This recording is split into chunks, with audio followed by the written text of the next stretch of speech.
In this lesson, we'll become comfortable with Cinema 4D's animation palette. Before we jump in and get right to animation, it's a good idea to first become familiar with Cinema 4D's animation tools. So let's go ahead and bring our attention to the lower part of the software, and what you'll see is that we have our animation palette.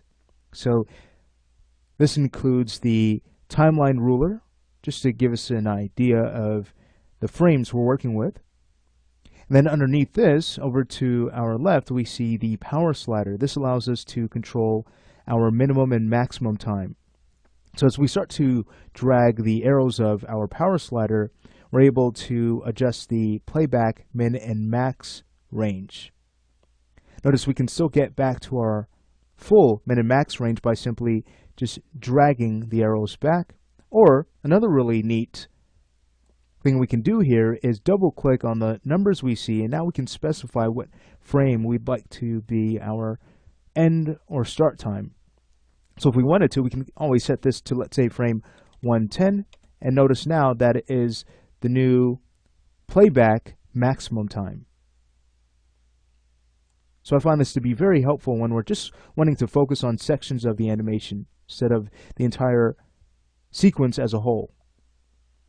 Now, bringing our attention back to the timeline ruler, what we see here is this green marker, and this is our time slider. As we start to drag this, notice we can start to scrub through an animation.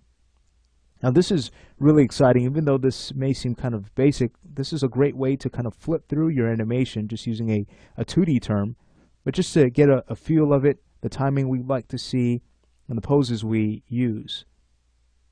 So, again, scrubbing may seem basic, but it's a very helpful tool. And we're going to get into some fun things we can do with the time slider in the following lesson when we start to animate. If I were to go ahead and select this red control object, this is one of the ship's main controls, what you see is that we have these blue dots on our timeline ruler. These are keyframes. So we'll learn how to record them and edit them in the following lesson. This is essentially how we're able to save a pose so that we can add movement and bring our characters and objects to life. You can also see when we go past the last keyframe, the animation still moves. This is called cycling. We'll learn not only how to cycle, but then how to regulate how many loops the animation has. So another really exciting topic. Now, I'd also like to point out the playback controls here. Notice this is very similar to what we'd see on a remote, so we can go ahead and play the animation forward. We can scrub through frame by frame, forwards and backwards. If we wanted to, we could also skip to a keyframe.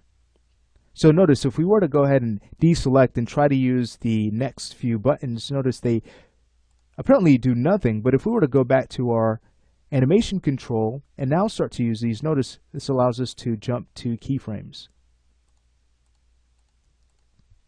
Great. Now the last few buttons on the outside, well, they will allow us to jump to our maximum time or minimum time. You can see if I were to adjust the maximum time to, let's say, 153 and then use the option here to jump to the maximum time, that's exactly what time we go to. Not the playback maximum time, but the actual maximum time. And we can see that here by looking at our current time field. I'd also like to point out that you can edit your maximum and minimum time from your document by simply using Control D, it's the hotkey to access it, or you can do so under Mode and then grab your project from here. But notice you can determine your frame rate here, and then you could also set your minimum maximum time as well as your preview min and max times from here. Now over to our right, what we see are our keyframing tools. This is where we'd go to record animation. So we have this key button that is grayed out right now, but this is what we do to save a certain pose so that we could start to bring our objects and characters to life. And then next to that is auto key. We'll learn how to work with that. And something we've learned in the previous section when we covered rigging this aircraft is working with selection objects to decide what should receive animation and what should not. And then next we can also specify what tracks should receive animation. So if we just wanted to keyframe the position of an object, we can go ahead and uncheck these options here, and now only the position will receive animation. So we'll go ahead and take a look at these options more closely in the following lesson. But again, that's just a look at the animation palette in Cinema 4D. And now that we're comfortable with using this, let's say we go ahead and start to now design a really neat animation for our airship.